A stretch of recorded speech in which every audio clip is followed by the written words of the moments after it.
So I just wanted to take a second and make sure that we all are on the same page. When I say EV or electric vehicle, what I'm typically mean is the middle one, not this one on the right, your left. So the hybrid electric vehicle, a little bit older technology. We heard from David earlier today that they used to come with very small batteries, 1 kilowatt hour, 1 or 2 kilowatt hour batteries. That's very small.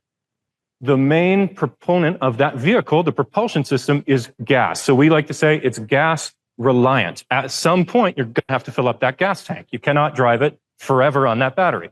As we move across this electrification spectrum, we move into what I think Nova Scotians are probably a little bit more confused about, and maybe you would be as well, to your plug-in hybrids. So typically, because it shares the same name, folks get a little bit more tricked out about it. It's really not that tricky.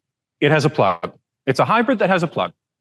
Now we're looking at maybe a 2.4 liter engine and more reliance on the battery. So the first kind of 30 to sometimes 70 now kilometers of range that you can drive these vehicles is going to typically be all electric, usually with the back wheels where the battery is located. And then it falls into being a hybrid after that. So you've got your gas engine kick in, and that's going to support your locomotion after that. They rebate up to 8K as well, just like this next one, which is the fully electric. The hybrid, no rebates in Nova Scotia, no rebates federally for that. Moving along, we can see the ICE block, the internal combustion engine block on our diagram is gone. So typically when we're popping the hoods on some of these cars, the newer ones, you'll see there's no locomotion engine in there. There's no internal combustion engine. Instead, you've got battery.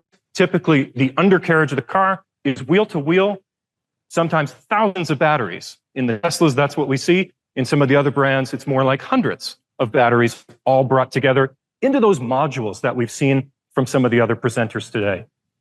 So why would a Nova Scotian or why would a person be interested in going electric, whether it's plug-in hybrid or fully electric?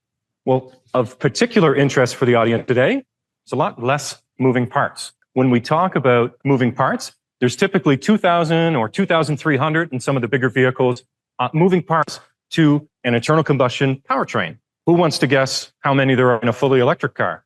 Oh, okay. We got 4 and we've got like 500, somewhere between there, it sounds like. So the answer is 2,000 in most internal combustion powertrains. Typically, we're looking at between 30 and sometimes as low as 25 in some of our fully electric vehicles. So we like to hedge our bets, say, around 40. Now, when we talk about winter performance, here's where it's not as rosy. So here's one of the trade-offs when you go for an electric vehicle. We're looking at wind range loss. That's what we call when the chemistry battery is not as effective. So these nickel cadmium batteries are the older style. The nickel cobalt batteries are what we typically see today, NMC. They can resist the cold a little better than what we've been calling LFP batteries. Okay? But even those two battery types still suffer range loss. How much? It depends. Some quick rules of thumb are that in Nova Scotia, where our temperatures get down to about -20, is typically a colder day that we'll see maybe 10 or 12 of those a year, you're going to lose around a third of the range of the car. What can we do to mitigate that loss? Well, we can do something that a gas car has no way of doing. They can't power the heat pumps that we're starting to see in these cars more often. So something a gas car could never do is have that sort of technology in the cabin, or sorry, in the front of the vehicle. So when you turn on heater on some of these fully electric cars, it's not the typical heating system that you'd expect. It's near instant heat, and it's very efficient. These heat pumps don't create the heat. They just gather what's already up there, compress it, and put it into the cabin. They typically reduce, instead of losing a third, it can go down as low as about 10%. Typically, I'd say about half of your winter range loss. So about 15% at those temperatures. Okay, we're going to talk quickly about charging. Okay, level 1 and 2 is what we see for plug-in hybrids, as well as your fully electric cars. Okay, it just denotes the speed and the type of charging that we're doing. When we get into level 3, though, this is a whole other animal. It's a very fast and very complicated way to install these stations. So level 2s, I would recommend to you, as somebody who's worked on a program that's put in hundreds of them in here in Nova Scotia, much easier. Level 1s, not to be lost in the conversation, it's known as a trickle charge. all that means is it doesn't do it very quickly.